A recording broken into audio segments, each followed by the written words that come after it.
크리스찬이 이 멸망의 도시에서 여정을 출발해서 가게 됩니다. 자, 그랬었을 때 두 사람이 이제 그를 이제 가로막게 되는, 그 크리스찬을 가로막게 되는 이 장면이 나오게 되죠. 여러분, 그 두 사람 누구입니까? 고집쟁이와 그리고 변덕쟁이라는 두 이 인물이 뭘 하고자 하냐면 이 크리스찬을 다시 멸망의 도시로 끌고 가고자 했었던 것이었죠. 그러나 이 크리스찬은 마음이 아주 견고하게 서서 자신은 이 여정을 결코 돌이키지 않을 것이다 라는 단호한 모습을 보여주게 되는 것입니다. 여러분, 그랬었을 때 둘 중에 고집쟁이는요, 포기하고 그 홀로 멸망의 도시로 이제 돌아가게 되는 것입니다. 자, 그래서 이제 이 크리스찬이 여정을 홀로 하다가 이 변덕쟁이와 함께 여정을 시작하게 되는 것이죠. 자, 이렇게 둘이 함께 있었을 때 변덕쟁이가 이제 상세하게 이제 더 물으려고 하는 것이죠. 우리가 가는 곳이 어디고 우리가 뭘 찾는 것입니까? 이렇게 상세하게 질문을 했었을 때 그는 정확한 답을 주기보다는 성경을 보면요, 답이 다 나와 있다라고, 이 책에 다 기록되어져 있다라고 이야기를 하죠.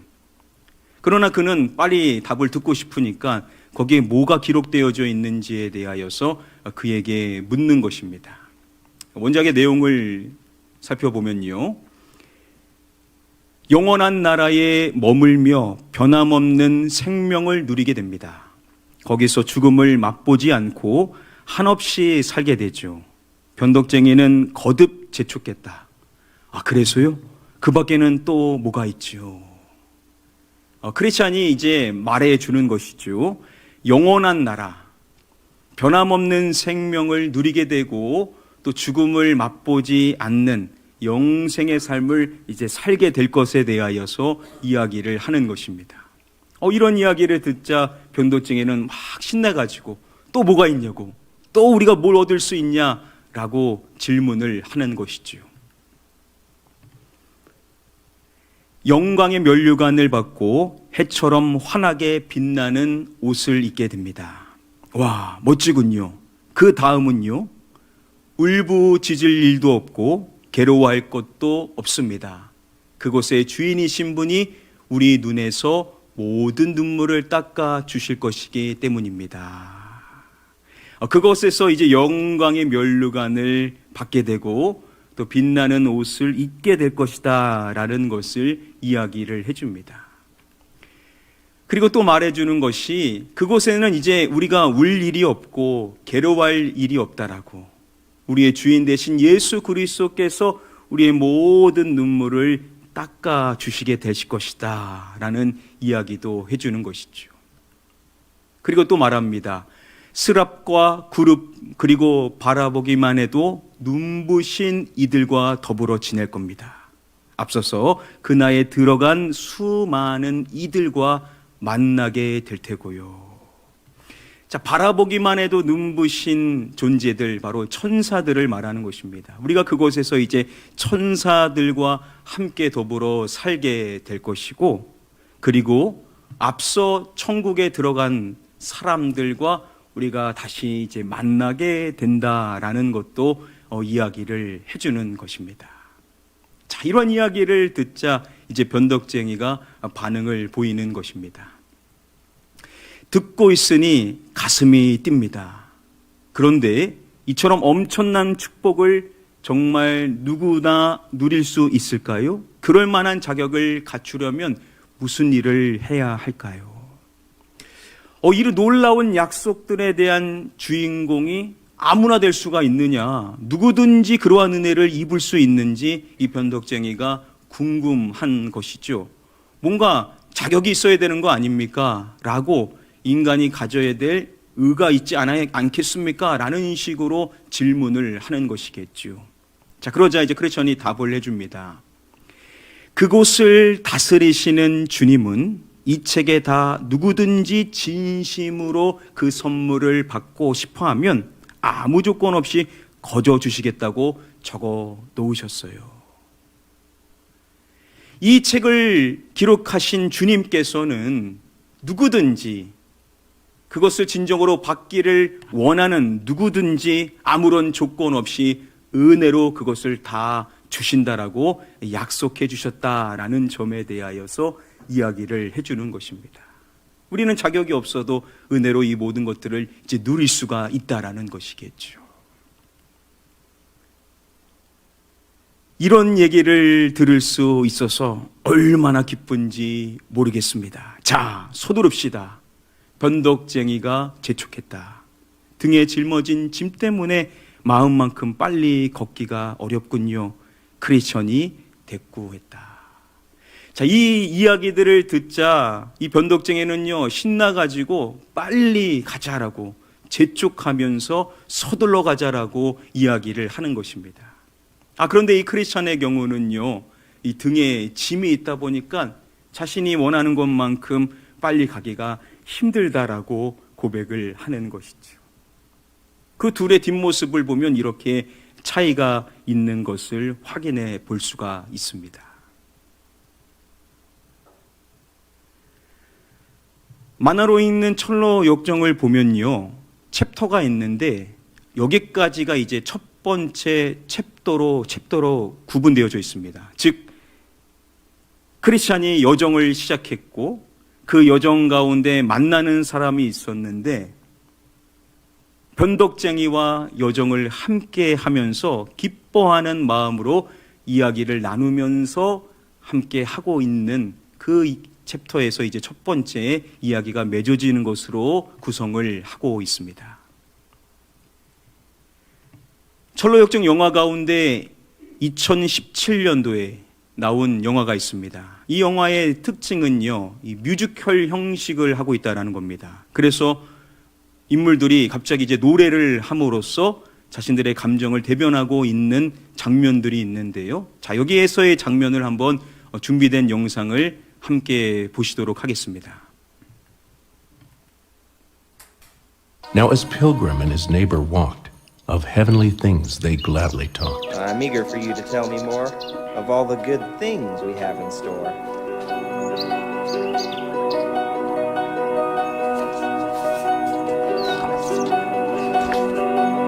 Here in my book, these truths are told. Our heads crowned with glory in streets made of gold. An endless kingdom, everlasting life. No sorrow, crying, toil or strife. There are angels and saints who have gone before. And the Lord Jesus Christ who will love and adore. Well, that all sounds almost too good to be true. Nevertheless, I'll press on with you. There's nothing I wouldn't give to walk on streets of gold, in a place where I'll stay young and never grow old. If this heavenly city is as great as you say, here with you on this narrow path I will stay. Here in my book, these truths are told. Our heads crowned with glory and streets made of gold. An endless kingdom, everlasting life. No sorrow, crying, toils or strife. For angels and saints who have gone before. And the Lord Jesus Christ who will love and adore.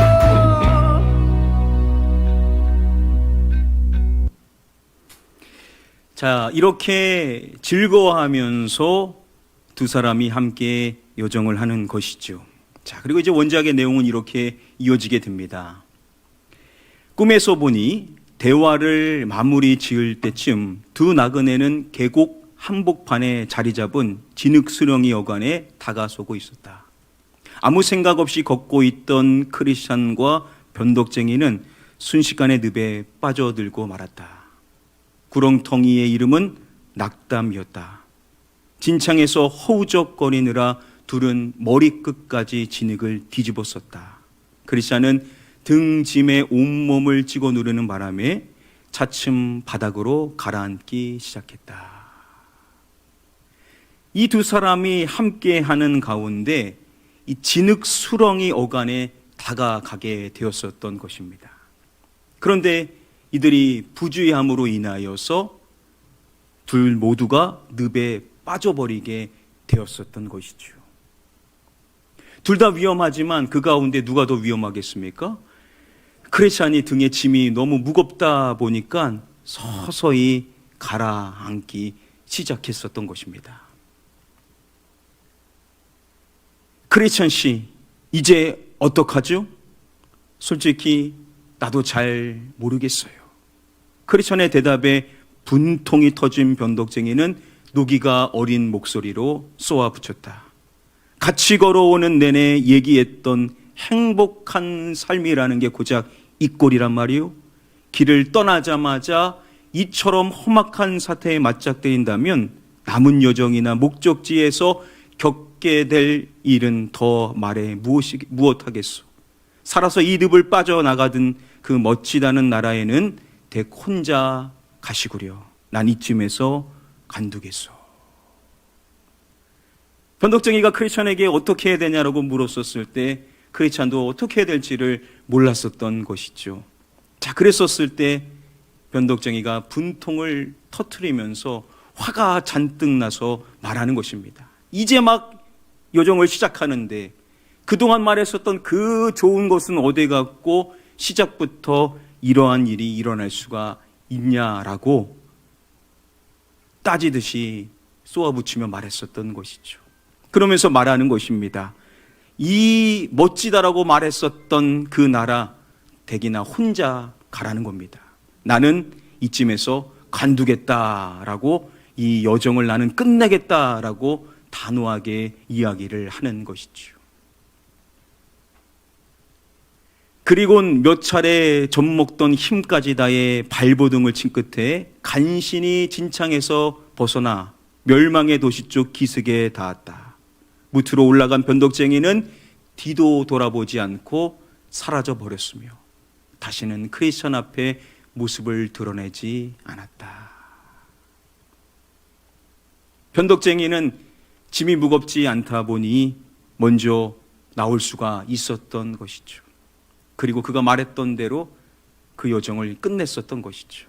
다시는 크리스찬과 함께 하지를 않고 멸망의 도시 쪽으로 다시 향하게 되는 것입니다.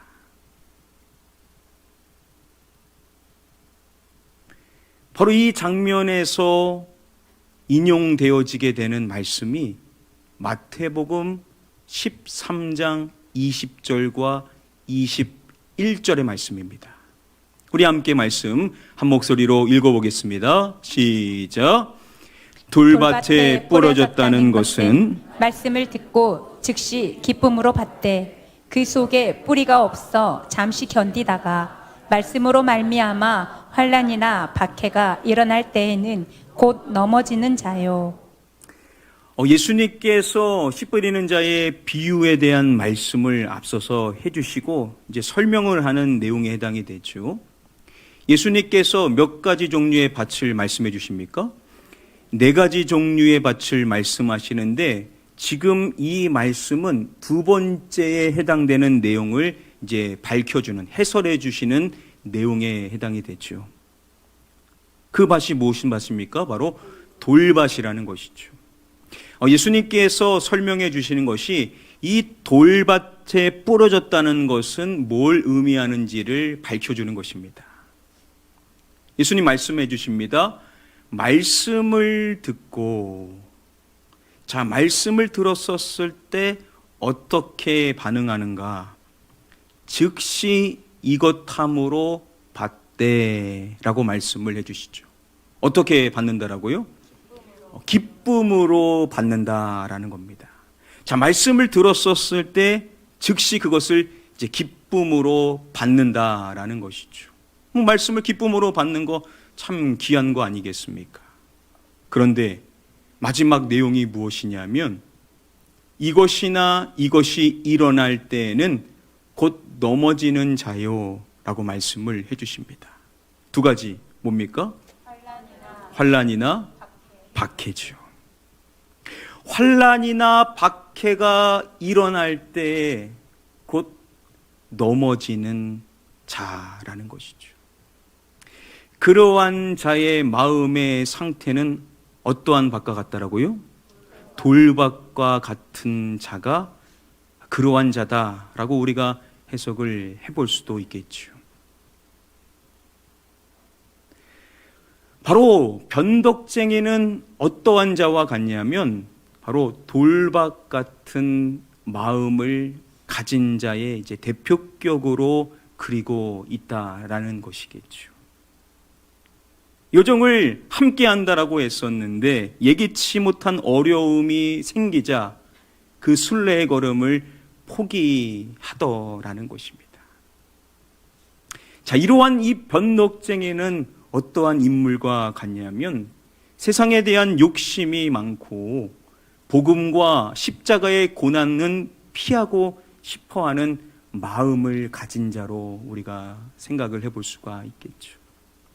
그러니까 무엇인가를 받을 생각만 하고 얻을 생각만 하는 자와 같다라는 겁니다. 그리고 좋은 것은 취하되 고난과도 같은, 사실 신앙의 본질로인 복음과도 같은 사항들에 대해서는 그냥 피하고 싶어하는, 좋은 것만 취하고 싶어하는 그러한 마음을 지닌 자가 바로 변덕쟁이와 같은 자로 볼 수가 있다라는 것이죠. 자, 여러분은 이 변덕쟁이를 보면 어떠한 생각이 드십니까? 만화가 최초의교 씨가 성인 만화를 그리다가 하나님께로부터 사명을 받았던 것이 바로 이 철로역정을 만화로 만드는 것이었죠. 그래서 수작업으로 그 작업을 계속 해나가는데 그만 오른쪽 검지인대가 이제 파열되어지게 됨으로써 더 이상 작업을 이어갈 수가 없는, 그림을 그릴 수 없는 상황에 놓이게 되었다라고 했었습니다. 그래서 할 게 없으니까 그때부터 뭘 했냐면 원작을 100번 이상 반복하여 계속 읽었다라고 했었습니다. 그렇게 100번 이상을 읽고 나보니까 자신이 그동안 써왔던 것이 잘못되었다라는 사실을 그가 알게 되었다라고 했었습니다. 그도 어떻게 생각을 했었냐면 철로역정의 많은 캐릭터, 인물들 가운데 주인공, 크리스천, 그 크리스천만이 바로 나다. 나로 대입시켜서 적용할 수 있는 인물은 주인공밖에 없다. 나머지 그 크리스천에 반하는 인물들은 나는 상관없는 나의 대적과도 같은 존재다. 이렇게만 생각을 하며 작품을 만들어 왔었다라는 겁니다. 그런데 100번 이상 읽고 난 후에 깨닫게 된 사실이 뭐냐면 그 철로역정의 캐릭터들은 다 자신을 얘기하고 있다라는 사실을 알게 되었다라는 겁니다. 즉 철로역정 속에 수많은 나 자신이 있더라는 것이죠. 주인공뿐만 아니라 다른 인물들 속에서도 나를 발견해야 한다라는 것이죠.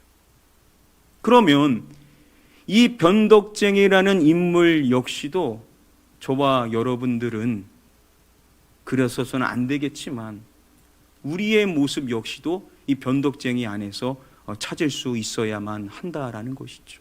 우리가 반면교사로 제대로 삼으려면 우리는 그렇지 말아야 된다라는 것을 생각할 때 우리 안에 있는 변덕쟁이와도 같은 모습을 우리가 발견하고 철저히 회개하고 우리가 하나님 앞에 바른 모습으로 서고자 하는 그러한 소망이 있어야만 할 것입니다. 여러분, 그러면 우리도 어떠한 자가 될 수가 있다라는 겁니까? 말씀 마지막에 어떠한 자가 된다라고 했었습니까? 예, 넘어지는 자가 될 수 있다는 것이죠. 여차하면 우리도 넘어지는 자가 될 수가 있다라는 겁니다. 여기서 이 넘어지는이라고 번역이 된 이 헬라어 원어는 스칸다리조라는 단어로서 마태복음 앞부분의 말씀에서는 다 뭐라고 쓰였냐면 실족하지라고 번역이 되어 있습니다. 바로 이 스칸다리조라는 것은 실족하는 것을 이야기한다라는 것이죠. 그러죠. 우리도 실족할 때 있지 않습니까? 그러니까 우리도 여차하면요, 넘어지는 자, 즉 실족하는 자가 될 수도 있다라는 겁니다. 우리도 여차하면요, 시험에 빠져버려가지고 실족해버려서 우리의 믿음의 여정을 제대로 하지 못할 수 있는 안타까운 상황에 이제 놓일 수 있다라는 것이죠. 여러분, 그러면 왜 넘어지는 겁니까? 왜 실족하게 되는 것이라고요? 그 이유가 뭡니까?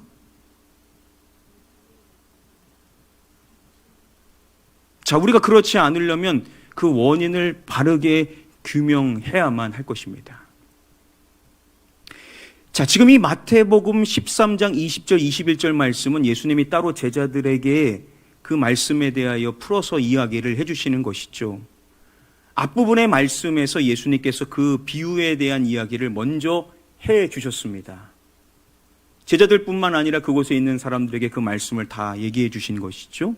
그 가운데 두 번째 바친 이 돌밭에 대한 이야기를 해 주셨을 때 예수님께서 13장 6절 말씀에 이렇게 말씀을 해 주십니다. 해가 돋은 후에 타서 이것이 없으므로 말랐고 라고 말씀을 해 주십니다. 뭐가 없으므로요? 뿌리가 없으므로. 예수님께서 그 이야기에서, 그 비유의 이야기에서 문제가 뭐냐? 뭐가 없는 것이요? 뿌리가 없는 것이 문제라는 겁니다. 영어 성경을 보면 우리가 보다 분명하게 알 수가 있습니다. 이유는 뭐냐? 뿌리가 없는 것이 문제이고 이유다라는 것을 예수님께서 말씀을 해주셨다라는 것이죠. 자, 다시금 오늘 본문 말씀 13장 20절 21절 읽어보면 우리가 분명히 확인해 볼 수가 있습니다. 다시 한번 말씀 함께 읽어보도록 하겠습니다. 시작. 돌밭에 뿌려졌다는 것은 말씀을 듣고 즉시 기쁨으로 받되 그 속에 뿌리가 없어 잠시 견디다가 말씀으로 말미암아 환난이나 박해가 일어날 때에는 곧 넘어지는 자요. 자, 예수님께서 돌밭에 뿌려졌다는 것은 말씀을 듣고 즉시 기쁨으로 받되라고 말씀하시고, 마지막 부분에 환난이나 박해가 일어날 때는 곧 넘어지는 자요라고 말씀을 해주시는데, 자, 여기서 중요한 내용이 바로 중간에 나오는 것이라는 겁니다. 그 속에 무엇이 없어라고 말씀을 해주시죠. 뭐가 없다라고요? 바로 뿌리가 없다라는 겁니다. 그 속에 뿌리가 없는 것이 그 이유, 문제다라는 것을 예수님께서 말씀을 해 주신다라는 것이죠. 근본적인 문제는 환경에 있는 것이 아니라 뿌리가 없는 것이 문제다라고 예수님께서도 말씀을 분명하게 해 주셨다라는 겁니다. 자, 그러면 뿌리가 뭐냐? 우리의 신앙에 있어서 뿌리가 무엇이냐? 우리가 반드시 생각을 해봐야만 하겠죠. 우리가 다른 말씀 안에서도 살펴볼 수 있겠지만 이 말씀 안에서 생각을 해보면요, 마지막 부분에 환난이나 박해가 일어날 때를 이야기하실 때 뭐로 인해 그런 것인지를 말씀해 주시죠. 이것으로 말미암아 박해와 핍박이 일어나는 것을 말씀을 해 주시죠. 여러분, 무엇으로 말미암아요? 바로 말씀을 이야기하시죠. 말씀으로 말미암아 환난이나 박해가 일어나게 될 때 넘어지고 이제 실족한다라는 것을 말씀해 주신다라는 것이죠. 결국은 말씀이 원인이다. 말씀을 버리는 자와 같은 자가 바로 돌밭과 같은 마음을 지닌 자다라고 예수님께서 말씀하신다라는 것이죠. 그러면 우리의 신앙에 있어서 뿌리는 무엇이냐? 역으로 생각을 해본다면 그 뿌리는 하나님의 살아있는 말씀인 줄 믿습니다. 우리가 신앙생활을 하는 근간은 여러분 다른 것에 있는 것이 아니라 하나님의 말씀에 있어야만 한다라는 것이죠. 여러분들이 누군가 여러분들에게 여러분들의 믿음의 근거를 말한다고 한다면 여러분들은 뭘 말씀하시겠습니까? 어떤 분들은 더러 체험한 것을 말하고 내가 느낀 바를 말하고 우리 교회 안에 있는 것들을 말하고 뭐 사람들을 말하기도 하고 뭐 여러 가지 좋은 것들을 다 열거할 수 있지만 여러분 사실 그러한 것들은요 다 부수적인 것이죠. 우리는 하나님의 살아있는 말씀에 근거하여 그 말씀에 뿌리 내려 그 말씀 위에 굳건히 서는 자가 하나님께서 기뻐하시는 참된 믿음의 사람인 줄 믿습니다. 자, 그런데 사람들은요 말씀에 뿌리를 내리기보다는 다른 데에 뿌리를 내리기를 원합니다. 이것도 말씀 안에서 생각해 보면요 여기서 우리가 다시 주목해 볼 수 있는 단어가 한 가지 있는데 바로 기쁨이라는 단어입니다. 이것을 우리는 그냥 감정이라는 단어로 좀 더 포괄시켜서 생각을 해볼 수가 있죠. 사람들이요 어디에 근거해서 신앙생활을 하냐면 감정의 근간에서 신앙생활을 하는 사람들도 있다라는 거죠.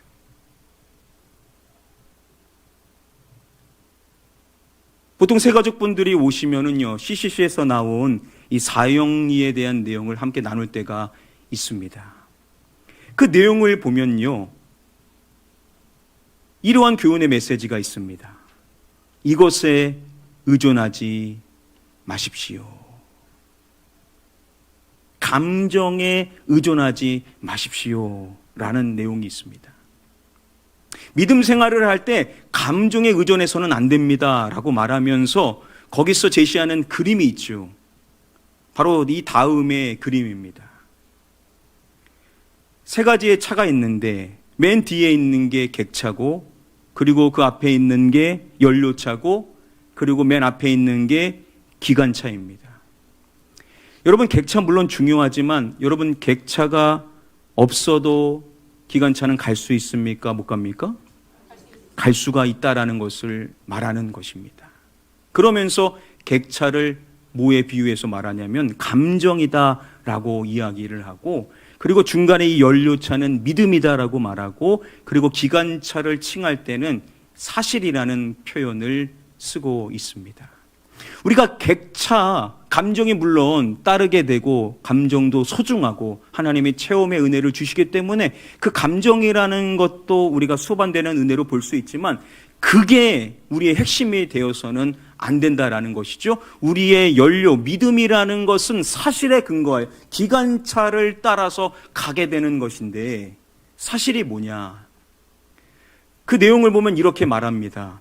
우리의 믿음은 하나님과 그의 말씀에 근거하는 것이지 우리 자신의 느낌이나 감정에 근거한 것이 아닙니다.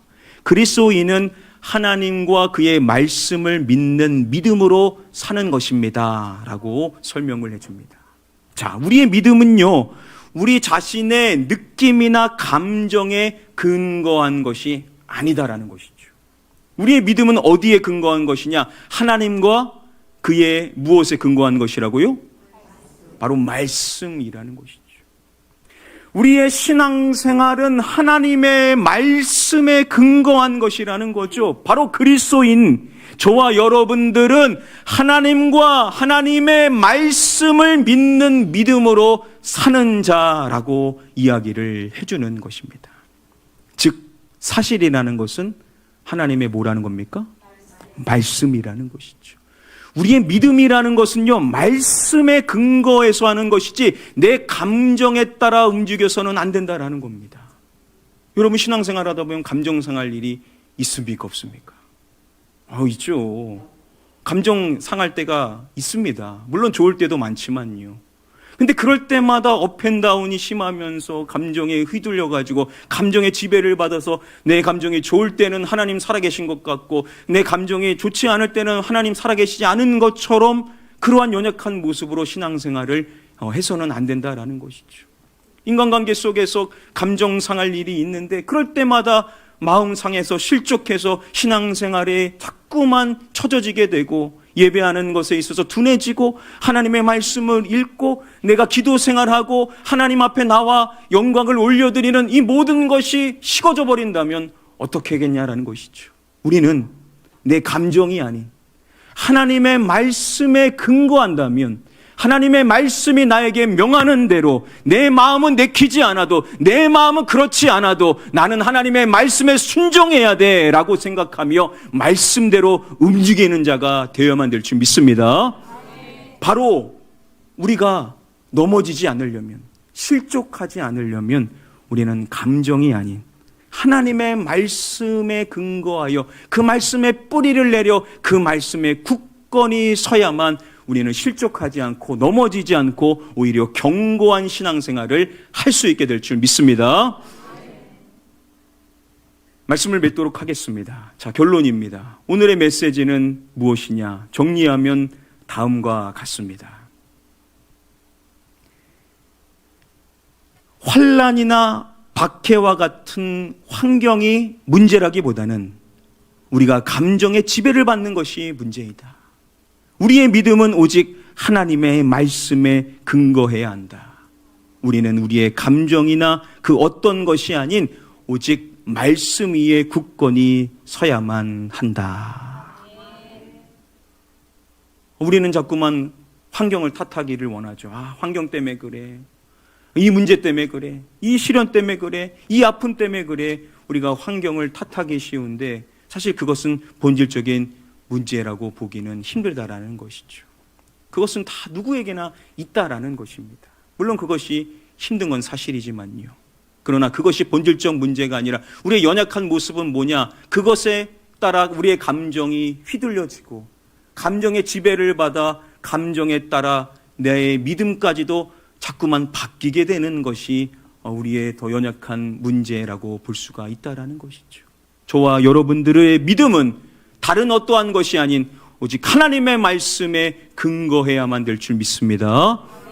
우리의 감정이나 그 어떠한 다른 대상이 아닌 오직 하나님의 그 말씀 위에 우리는 굳건하게 서서 그 말씀이 뭐라고 말하는지 그 말씀이 나에게 무엇을 명하는지 내 감정이 아니라 하나님의 말씀이 그렇다면 나는 그래야 돼. 내 자신을 가르치고 내 자신을 타일르고 내 자신을 쳐서라도 하나님의 말씀대로 내가 서야 된다라고 우리를 그렇게 이끌어갈 때 여러분 우리는 어떠한 시련이 와도 어떠한 박해와 하고 어떠한 고난이 온다 하더라도 우리는 넘어지지 않고 우리는 언제나 우뚝 설 수 있는 믿음의 사람이 될 수 있게 될 줄 믿습니다. 우리 주변에는 그러한 연약한 분들이 있을 수 있습니다. 그러나 저와 여러분들 모두는요 믿음이 견고한 사람이 되어서 감정이 아닌 말씀에 근거하여 서서 말씀이 말하는 대로 움직일 수 있는 그러한 성숙한 신앙인이 되셔서 믿음의 모델이 되시는 저와 여러분들 다 되시기를 마지막으로 주님의 이름으로 간절히 축복하며 축원합니다.